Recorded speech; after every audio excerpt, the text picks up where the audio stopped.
सबक, तुम एक शादीशुदा आदमी को जाल में फंसा रही थी, अमित ने गुस्से में कहा। पर याद रखना, समाज तुम पर हंसेगा। चारू की आंखों में आंसू थे, लेकिन आवाज में अजीब सा आत्मविश्वास था। उसने धीमी आवाज से कहा, समाज तुम पर हंसेगा अमित, क्योंकि समाज को कभी पता ही नहीं चलेगा कि चारू कौन है। समाज को तो बस यह पता चलेगा कि एक औरत ने एक शादीशुदा आदमी का घर तोड़ दिया। चारू चुप थी, क्योंकि उसकी सच्चाई किसी को दिखाई नहीं थी। अमित वही आदमी था जिसने पहली दोस्ती के नाम पर उसका भरोसा जीता, फिर अपने टूटे हुए रिश्तों की कहानी सुनाकर उसकी हमदर्दी पाई। उसने कहा था कि उसकी शादी सिर्फ नाम की है, उसकी पत्नी उसे समझती नहीं, घर में सिर्फ झगड़े होते हैं। चारू ने एक टूटी हुई आत्मा को सहारा देना चाहा, लेकिन उसे क्या पता था कि वह खुद एक बड़े खेल का हिस्सा बन रही है। जब सच सामने आया तो अमित ने पल भर में अपना रंग बदल लिया। उसने चारू को ही दोषी ठहरा दिया, जैसे सारी गलती उसी की हो। समाज के सामने वह एक बेबस पति बन गया और चारू एक चरित्रहीन औरत। लोगों ने उंगलियां उठाई, बातें बनाई, ताने मारे, लेकिन किसी ने यह नहीं पूछा कि उस औरत का दिल किसने तोड़ा। चारू ने उस दिन एक फैसला लिया। उसने चुप रहकर समाज की हंसी सह ली, क्योंकि उसे पता था कि सच कभी कभी साबित नहीं किया जा सकता, बस जिया जा सकता है। उसने खुद को संभालना, अपने सपनों को फिर से जोड़ा और अपनी जिंदगी नई शुरुआत की। आज वही समाज उसकी कामयाबी की तारीफ करता है, लेकिन किसी को यह नहीं पता कि उसकी मुस्कान के पीछे कितनी रातें रोकर गुजरी हैं। समाज को बस कहानी एक हिस्सा दिखता है, पूरा सच और कभी कभी चुप रहना ही सबसे बड़ा जवाब होता है। चारू ने जब खुद को संभालने का फैसला लिया तो उसके सामने सबसे बड़ी लड़ाई समाज नहीं, बल्कि अपने ही टूटे हुए विश्वास से थी। हर रात उसे अमित के वह शब्द याद आते, समाज तुम पर हंसेगा। लेकिन अब चारू डरती नहीं थी। उसने समझ लिया था कि समाज की याददाश्त बहुत छोटी होती है, पर औरत का आत्मसम्मान अगर एक बार जग जाए तो फिर वह कभी झुकता नहीं। धीरे धीरे उसने अपने करियर पर ध्यान देना शुरू किया। जिस लड़की को लोग ताना मारते थे, वही लड़की अब अपने काम से पहचान मानने लगी। उसकी मेहनत रंग लाई, लोग उसकी तारीफ करने लगे। लेकिन चारू के अंदर का जख्म अभी भी ताजा था। उसने सीखा कि किसी भी टूटे रिश्ते का सहारा बनना खुद को दलदल में धकेलना होता है। उधर अमित की जिंदगी भी वैसी नहीं रही जैसे वह दिखाता था। उसकी पत्नी का सच्चाई का कुछ हिस्सा पता चल चुका था। घर में तनाव बढ़ गया। जिस इज्जत का ढोंग वह समाज के सामने करता था, वही इज्जत धीरे धीरे धड़कने लगी। अब लोग उसके बारे में भी सवाल करने लगे थे, मगर चारू ने कभी किसी के सामने सच नहीं खोला। उसने बदलना नहीं चुना, उसने खुद को चुना। एक दिन अचानक बाजार में दोनों आमने सामने आ गए। अमित की आंखों में पछतावा और चारू की आंखों में सुकून। उसने सिर्फ एक बात कही, डर मुझे समाज से नहीं अमित, डर मुझे खुद को खो देने से था। लेकिन अब मैं खुद को वापस पा लिया है। उस दिन चारू को एहसास हुआ कि असली जीत किसी को गिराने में नहीं, बल्कि खुद को संभालने में होती है। समाज आज भी कहानियां बनाता है, पर चारू अब किसी कहानी का किरदार नहीं, अपनी जिंदगी की लेखिका बन चुकी थी। कभी कभी लोग हमें बदनाम करके आगे बढ़ जाते हैं, लेकिन वक्त सबके आईना दिखाता है, और जो औरत एक बार टूटकर संभल जाती है, उसे फिर कोई गिरा नहीं सकता।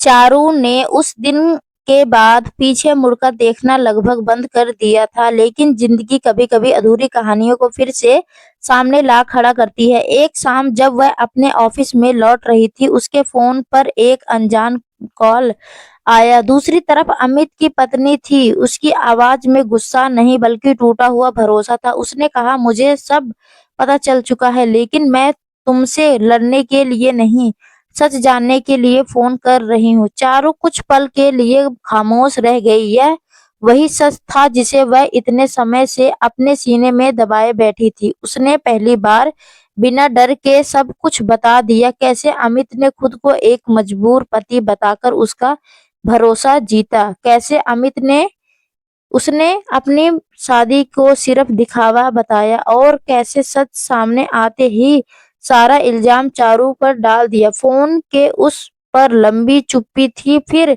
धीमी सी सिसकियों की आवाज आई। उस दिन पहली बार चारू को एहसास हुआ कि वह अकेली नहीं टूटी थी, एक और औरत भी उसी झूठ का शिकार बनी थी। फर्क बस इतना था कि समाज ने चारू को दूसरी औरत कहा और उसकी पत्नी को बेचारी पत्नी। कुछ हफ्ते बाद खबर आई कि अमित का घर सचमुच बिखर चुका है। उसकी पत्नी ने अलग रहने का फैसला कर लिया था।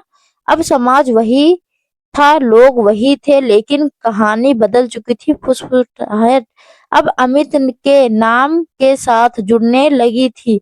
जो आदमी कभी इज्जत मुखौटे पहनकर घूमता था, उसका असली चेहरा धीरे धीरे सामने आ रहा था। चारू ने यह सब सुना, पर उसके दिल में कोई जीत का एहसास नहीं था। उसने सिर्फ एक लंबी सांस ली और आसमान की तरफ देखा। उसे समझ आ गया था कि वक्त सबसे बड़ा गवाह होता है। सच को खींचने की जरूरत नहीं पड़ती, वह अपने समय पर खुद सामने आ जाता है। उसने अपने जीवन में एक नया अध्याय शुरू किया। अब वह सिर्फ अपने लिए जी रही थी। उसने अपने अनुभव को अपनी ताकत बना लिया। वह उन लड़कियों की मदद करने लगी जो कि किसी झूठे वादों में फंसी जाती हैं। उसने सीखा कि प्यार अंधा नहीं होता चाहिए और भरोसा आंख बंद करके नहीं करना चाहिए। आज जब कभी समाज की बातें उसके कानों तक पहुंचती हैं, तो वह मुस्कुराकर कह देती है, क्योंकि अब उसे पता है समाज की नजरें बदलती रहती हैं, लेकिन खुद की नजर में गिर जाना सबसे बड़ी हार होती है। और चारू अब कभी खुद की नाराज में नहीं गिरे। समय बीत गया। चारू की जिंदगी अब पहले जैसी नहीं थी। वह अब सिर्फ एक नाम नहीं बल्कि एक मिसाल बन चुकी थी। उसने अपने दर्द को कमजोरी नहीं बल्कि ताकत बना लिया। लेकिन जिंदगी का असली इम्तिहान अभी बाकी था। एक दिन अचानक उसे पता चला कि अमित गंभीर बीमारी से जूझ रहा है। जो आदमी कभी अपने अहंकार में चूर था, आज वही अस्पताल के बिस्तर पर अकेला पड़ा था। पत्नी आ चुकी थी, दोस्तों दूर हो चुके थे, और समाज अब किसी और कहानी क्या व्यस्त था। चारू के दिल में हलचल हुई। क्या उसे मिलना चाहिए? क्या उसे इस इंसान के लिए दुआ करनी चाहिए जिसने उसकी इज्जत, उसका भरोसा और उसकी पहचान को ठेस पहुंचाई थी? कई बार रातों तक वह इसी सवाल में उलझी रही। आखिरकार उसने एक फैसला लिया। वह अस्पताल नहीं गई, उसने कोई संदेश भी नहीं भेजा, उसने सिर्फ मन ही मन उसे माफ कर दिया, क्योंकि अब वह चुकी समझ चुकी थी कि बदला लेने से आत्मा को सुकून नहीं मिलता, लेकिन माफ करने से दिल हल्का जरूर हो जाता है।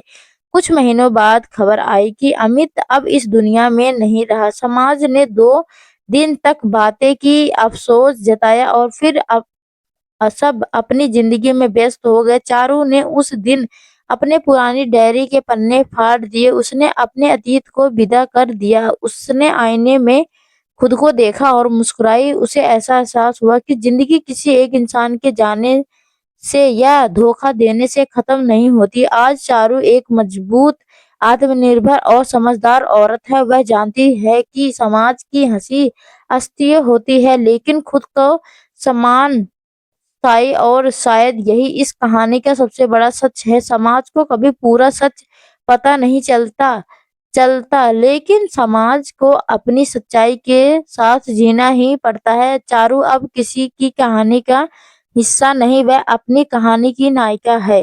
अमित के जाने के बाद चारू की जिंदगी में एक अजीब सा सन्नाटा उतर था।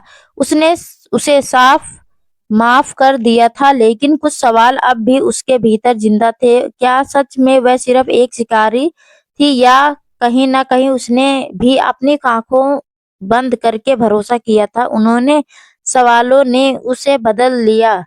अब वह सिर्फ दूसरों को समझाने वाली औरत नहीं थी, बल्कि खुद को समझाने वाली इंसान बन चुकी थी। उसने अपने अंदर झांका और स्वीकार किया कि गलतियां दोनों तरफ होती हैं। एक धोखा देता है और दूसरा बिना परखे भरोसा कर लेता है। एक दिन उसे अमित की पत्नी का फिर से फोन आया। इस बार आवाज में मजबूरी नहीं, आत्मविश्वास था। उसने कहा, मैंने नई जिंदगी शुरू कर दी है और तुम्हें धन्यवाद कहना चाहती हूँ कि अगर उस दिन तुम सच नहीं बताती तो मैं आज भी झूठ में जी रही होती। चारू कुछ पल के लिए चुप रह गई। यह वही औरत थी जिसे समाज ने बेचारी कहा था। आज वही औरत खुद अपने पैरों पर खड़ी थी।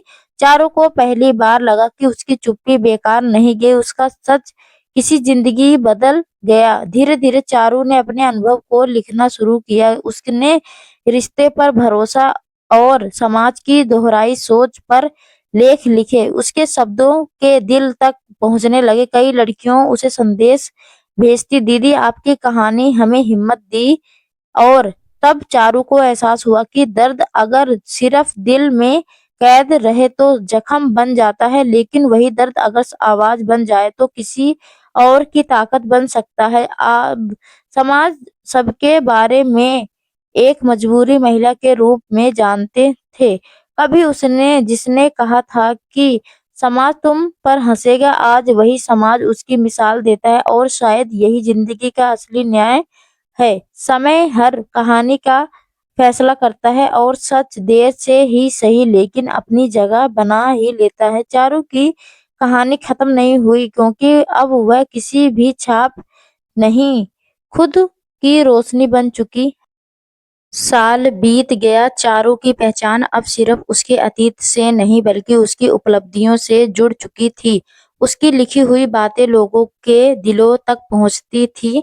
वह औरतों के लिए सेमिनार लेने लगी, रिश्तों और आत्मसम्मान पर बोलने लगी। लोग उसकी कहानी को हिम्मत की मिसाल कहते थे। लेकिन एक दिन उसके पास एक पार्सल आया। भेजने वालों का नाम नहीं था, अंदर एक पुरानी डायरी थी, अमित की डायरी। चारू के हाथ कांप उठे।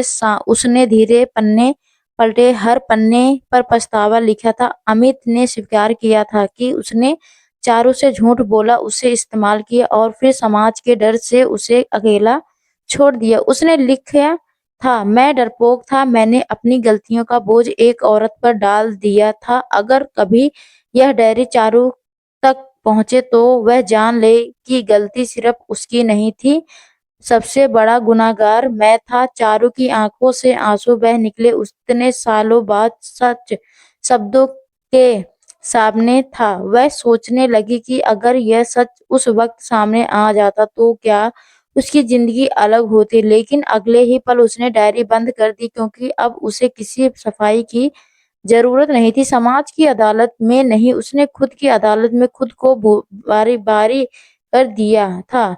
उसने वह डायरी संभाल कर रख लिया, जलाया नहीं, क्योंकि वह उसकी कमजोरी की नहीं, उसकी ताकत की गवाही थी। उस दिन चारू ने अपने सेमिनार में एक नई बात कही, कभी कभी हमें इंसाफ दूसरों से नहीं वक्त से मिलता है, और जब इंसाफ देर से मिले तो उसे शिकायत नहीं, सीख बनकर अपनाओ। अब चारू की जिंदगी में एक नई सुबह थी। वह किसी रिश्ते के भरोसे नहीं बल्कि अपने आत्मविश्वास के सहारे जी रही थी। समाज आज भी कहानियां बनाता है, लेकिन चारू अब कहानी नहीं, एक सबक है। और यही इस कहानी का अमित सच था। जो औरत एक बार टूटकर खुद को फिर से जोड़ लेती है, उसे फिर कोई तोड़ नहीं सकता। डायरी मिलने के बाद चारू कई दिनों तक भीतर ही भीतर बदलती रही। जब अब उसके मन में कोई शिकायत नहीं थी, कोई गुस्सा नहीं था, बस एक शांत सा एहसास था, जैसे किसी लंबे तूफान के बाद समंदर खुद से सुलह कर लेता है। उसने महसूस किया कि जिंदगी हमें सिर्फ रिश्ते नहीं देती, सबक भी देती है, और हर सबक की कीमत होती है। कुछ समय बाद उसने अपनी कहानी को एक किताब का रूप देने का फैसला किया। उसने उसमें किसी का नाम नहीं लिखा, ना ही अमित का, ना ही अपनी पहचान को किसी पुराने रिश्ते से जोड़ा। उसने बस भावनाएं लिखी, धोखे की चुभन, आज समाज की हंसी, अकेलेपन की रातें और फिर खुद को दोबारा पन्ने की सुबह। जब किताब प्रकाशित हुई तो उसे उम्मीद नहीं थी कि लोग इसे इतना अपनाएंगे, लेकिन देखते ही देखते वह कहानी हजारों औरतों तक आवाज बन गई। लोग कहते, यह तो मेरी कहानी है, और चारू मुस्कुरा देती। एक दिन एक युवा लड़की उसके पास आई और बोली, अगर आपकी कहानी पहले पढ़ ली होती तो शायद मैं अपनी जिंदगी का गलत फैसला नहीं करती। चारू ने उस लड़की का हाथ थाम लिया और कहा, गलत फैसले जिंदगी खत्म नहीं करते हैं, वह हमें सही इंसान बना देते हैं। अब चारू को समझ आ गया था कि उसकी तकलीफ बेकार नहीं गई, उसका दर्द किसी और की ढाल बन चुका था। रात को जब वह अपनी बालकनी में खड़ी आसमान देखती तो उसे अब कोई अफसोस नहीं होता। उसने सीखा था कि समाज का कम बोलना है, लेकिन इंसान का कम आगे बढ़ाना है। अमित अब सिर्फ एक याद था, एक ऐसा अध्याय जिसने उसे गिराना जरूरी, लेकिन उसी ने उसे मजबूत भी बनाया। और आखिरकार चारू ने अपने दिल से एक आखिरी वाक्य कहा, समाज को कभी पूरा सच पता नहीं चलता, लेकिन इंसान अगर खुद को सच के साथ खड़ा हो जाए तो वही उसकी सबसे बड़ी जीत है। अब कहानी खत्म नहीं होती, क्योंकि चारू अब किसी के आरोप की परछाई नहीं, बल्कि अपनी रोशनी की स्रोत। समय के साथ चारू की जिंदगी स्थिर हो चुकी थी, लेकिन उसके भीतर एक नई समझ जन्म ले चुकी थी। अब वह सिर्फ रिश्तों की बात नहीं करती, वह जिम्मेदारी की बात करती थी, अपने फैसले की, अपने आत्मसम्मान की और अपने भविष्य की। उसने महसूस किया कि हर दर्द की एक उम्र होती है, अगर हम उसे पकड़े रखें तो वह हजार बन जाता है, और अगर उसे जाने दें तो वही दर्द अनुभव बन जाता है। चारू ने अपने अनुभव को बोझ नहीं बनने दिया। धीरे धीरे उसकी पहचान एक मोटरसाइकिल स्पीड के रूप में बनने लगी। कॉलेज में उसे बुलाया जाने लगा। वह लड़कियों से कहती, किसी शादीशुदा आदमी की कहानी सुनकर उसकी हमदर्द मत बनो, पहले अपनी जिंदगी की कहानी मजबूत बनाओ। लोग उसकी बातों में सच्चाई महसूस करते थे, क्योंकि वह किताबों से नहीं, जिंदगी से सीखी हुई बीती कहती थी। एक शाम जब वह अपने कमरे में अकेली बैठी थी, उसने पुराने दिनों को याद किया, और अगर उस समय वह टूटकर खत्म हो जाती तो आज यह मुकाम कभी नहीं आता।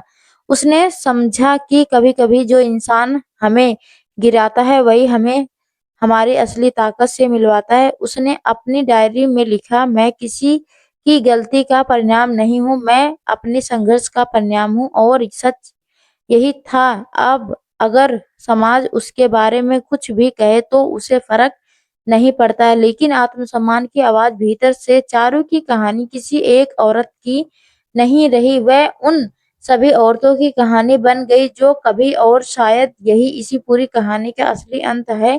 किसी ने उसे बदनाम करने की कोशिश की थी, लेकिन उसने उसी बदनामी को अपनी पहचान की ताकत बना लिया। चारू अब किसी सवाल का जवाब नहीं देती, क्योंकि उसकी जिंदगी खुद एक जवाब बन चुकी है।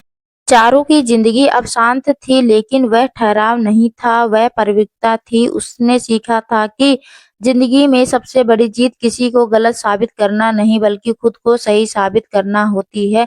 एक दिन उसे अपने पुराने शहर में एक नियंत्रण मिला। उसे मोहल्ले में मिला सशक्तिकरण कार्यक्रम रखा गया, जहाँ कभी उसके बारे में फुसफुसाहट सशक्तिकरण होती थी। पहले तो उसने जाने से मना कर दिया, लेकिन फिर उसने सोचा नहीं, भागना तो उसने बहुत पहले छोड़ दिया। अब वह मंच पर पहुंचती तो वही चेहरे सामने बैठे थे जो कभी उसे ताने से तोलते थे। कुछ की नजरें झुकी हुई थी, कुछ हैरान थे। चारू ने माइक संभाला और बहुत शांत आवाज में कहा, समाज बहुत जल्दी फैसला सुना देता है, बिना सच्चाई जाने, बिना कहानी सुने। लेकिन याद रखिए, जब इंसान को आप गिराते समझते हैं, हो सकता है वही अपने अंदर से सबसे बड़ी लड़ाई जीत रहा हो। पूरा हाल खामोश था। उसने आगे कहा, मैंने कभी गलती की थी, मैंने भरोसा में जल्दबाजी की, लेकिन मैंने अपनी गलती को सजा खुद खत्म कर नहीं दी, मैंने खुद से सुधार कर दी। उसकी आंखों में आंसू नहीं थे, अब वह सिर्फ आत्मविश्वास था। कार्यक्रम खत्म होने के बाद कई महिलाएं उसके पास आईं, किसी न किसी अपने हमारी आंखें खोल दी। किसी ने कहा, आज समझ आया कि चुप रहना कमजोरी नहीं होता। चारू ने उस दिन महसूस किया कि उसका अतीत अब कोई बोझ नहीं, वह उसकी विरासत बन चुका है। रात को जब वह अपने पुराने घर के सामने खड़ी थी, उसने आसमान की तरफ देखा और मन ही मन कहा, धन्यवाद उस दर्द को जिसने मुझे खुद से मिलाया। अब अगर कभी कोई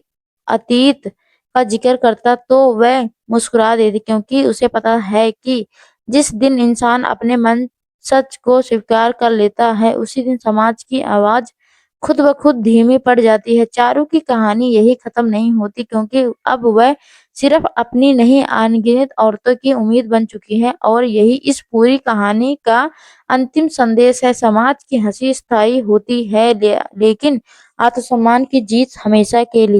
समय ने चारू को सिर्फ मजबूत नहीं बनाया, उसने उस शांत भी बना दिए। जब उसके अंदर कोई तूफान नहीं उठता, जो सवाल कभी उसे रातों में जगाते थे वह अब जवाब बन चुके थे। उसने समझ लिया था कि जिंदगी हमें कभी भी खाली नहीं छोड़ती। अगर एक रिश्ता छीनती है तो बदले में एक नई समझ दे जाती है। एक दिन वह अपने पुराने स्कूल में बच्चों से मिलने गई। वहां एक छोटी सी बच्ची ने उससे पूछा, मैडम अगर लोग हमारे बारे में गलत बोले तो क्या करें? चारू कुछ पल के लिए मुस्कुराई, उसे अपना अतीत याद आ गया।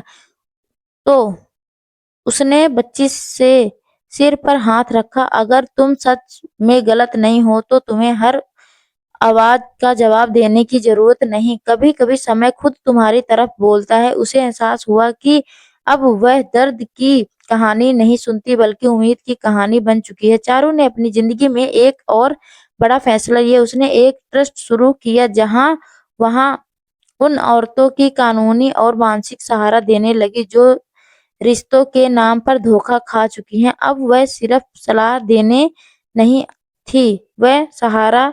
समाज उसे सम्मान देने लगा, लेकिन चारू जानती थी समाज बाहर से नहीं आता, वह भीतर से जन्म लेता है। एक रात उसने अपनी पूरी डायरी का आखिरी पन्ना खोला और लिखा, मैं चारू हूँ, मैं किसी की गलती नहीं, अपने संघर्ष की जीत हूँ। मैं आज समाज की हंसी से नहीं टूटी, मैं अपनी चुप्पी से मजबूत बनी, और आज मैं किसी से नहीं डरती, क्योंकि मैंने खुद को स्वीकार कर लिया। उसने डायरी बंद की, लाइट ऑफ की और सुकून की नींद सो गई। अब कहानी में कोई नायक नहीं बचा था, ना समाज, ना अमित, ना अतीत, क्योंकि असली ल- लखन नायक डर था, और चारू ने उसे हरा दिया था। और शायद इसी पूरी कहानी का सबसे बड़ा अंत, जब इंसान खुद से हारना छोड़ देता है तो दुनिया उसे हरा नहीं सकती। सालों बाद जब चारू ने पीछे मुड़कर देखा तो उसे एहसास हुआ कि उसकी जिंदगी की सबसे बड़ी लड़ाई किसी इंसान से नहीं थी, वह खुद से थी। उस दिन अगर वह समाज के डर से टूट जाती, अगर वह अपने ऊपर लगे इल्जामों को ही अपनी पहचान मान लेती, तो शायद आज वह भीड़ में खो चुकी होती। लेकिन उसने एक अलग रास्ता चुना था। उसने चुप्पी को कमजोरी नहीं बनने दिया, उसने उसे शक्ति बना लिया। उसने सीखा कि हर कहानी में हम खलनायक भी बन सकते हैं और नायक भी। फर्क बस इस बात से पड़ता है कि हम अपने दर्द को कैसे संभालते हैं। एक शाम वह अपनी छत पर बैठी डूबते सूरज को देख रही थी। हवा में अजीब सा सुकून था। उसने मन ही मन सोचा, अगर वह सब नहीं होता तो क्या मैं आज इतनी मजबूत होती? शायद नहीं। उसने समझ लिया था कि जिंदगी हमें गिराती इसलिए है कि हम खत्म हो जाएं, बल्कि इसलिए हम उठना सीख जाएं। अब चारू के पास कोई शिकायत नहीं थी। उसने अतीत को माफ कर दिया, खुद को भी साफ किया, क्योंकि उसे एहसास हो गया कि हर गलती, हर धोखा, हर अपमान उसे उसकी असली पहचान तक लाने का रास्ता था। आज अगर कोई उससे पूछता है, क्या तुम्हें कभी अफसोस होता है, तो वह मुस्कुराकर जवाब देती है, नहीं, क्योंकि जिस दर्द ने मुझे रुलाया उसी ने मुझे बनाया। समाज आज भी बोलता है, लोग आज भी कहानियां गढ़ते हैं, लेकिन चारू अब उन आवाजों से ऊपर उठ चुकी है। अब उसकी जिंदगी का मकसद सिर्फ जीना नहीं, बल्कि दूसरों को जीना सिखाना है। वह जान चुकी है इज्जत बाहर से नहीं मिलती, वह अंदर से उगती है। और जब आत्मसम्मान की जुड़ी गहरी हो जाए तो समाज की आंधियां भी कुछ नहीं बिगाड़ सकती। चारू की कहानी यही शब्दों में खत्म हो सकती है, लेकिन असल में यह हर उस इंसान में जिंदा है जो टूटकर भी खुद को फिर से जोड़ लेता है। और वही इस पूरी कहानी का अंतिम संदेश है। दुनिया आपको आपकी गलती से पहचान सकती है, लेकिन आप खुद को अपनी हिम्मत से पहचान।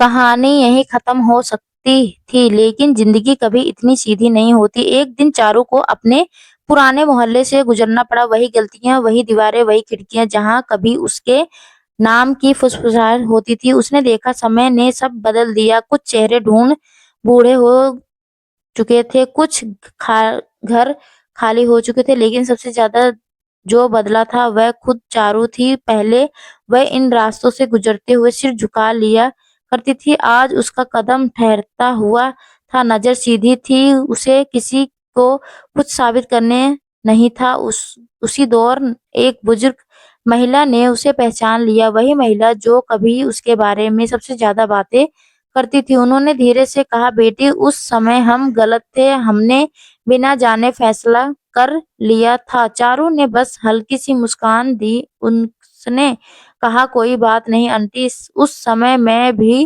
खुद को पूरी तरह नहीं जानती थी। उस पल मुझे एहसास हुआ कि असली जीत माफी में होती है, बदले में नहीं। उस रात वह देर तक सोचती रही। जिंदगी ने उसे सिखाया था कि हर इंसान अपने डर और समझ के हिसाब से चारू ने फैसला करता है। समाज बुरा नहीं होता, वह अधूरा होता है। चारू ने तय किया कि वह अब अपनी कहानी को सिर्फ दर्द की कहानी नहीं रहने देगी। उसने अपने उस एक संदेश बना दिया, अगर कभी दुनिया उन्हें गलत समझे तो खुद को मत छोड़ो। वह अब रिश्तों से डरती नहीं, लेकिन अब वह आंखें बंद करके भरोसा भी नहीं करती थी। उसने संतुलन सीख लिया था, दिल से जीना लेकिन समझ से फैसला करना। और धीरे धीरे उसकी जिंदगी में एक नया सवेरा आया। इस बार कोई वादे नहीं थे, कोई बड़े बड़े शब्द नहीं थे, बस सच्चाई भी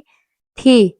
चारों ने समझ लिया था कि सच्चा वही होता है जो रिश्ते को अतीत की तरह छुपाने ना हो। आज वह अपने जीवन की उस जगह खड़ी है जहां अतीत एक याद है, बोझ नहीं। और यही इस पूरी कहानी का अलग अध्याय है। जब इंसान खुद को स्वीकार कर लेता है तो दुनिया का कोई फैसला उसे छोटा नहीं कर सकता। चारू अब किसी की कहानी का विवाद नहीं, वह अपनी कहानी का विरासत है। तो दोस्तों, आपको यह कहानी कैसी लगी कमेंट करके जरूर बताइएगा। अगर आपको यह कहानी पसंद आई हो तो इसे लाइक करें और अपने दोस्तों के साथ शेयर करें। आगे भी ऐसी रोमांचक कहानी के लिए हमारे चैनल को सब्सक्राइब करें और बेल आइकन दबाना ना भूलें, ताकि आप हमारी कोई भी कहानी मिस न करें। धन्यवाद दोस्तों, आपका दिन अच्छा हो। जय श्री श्याम, हारे की सहारा।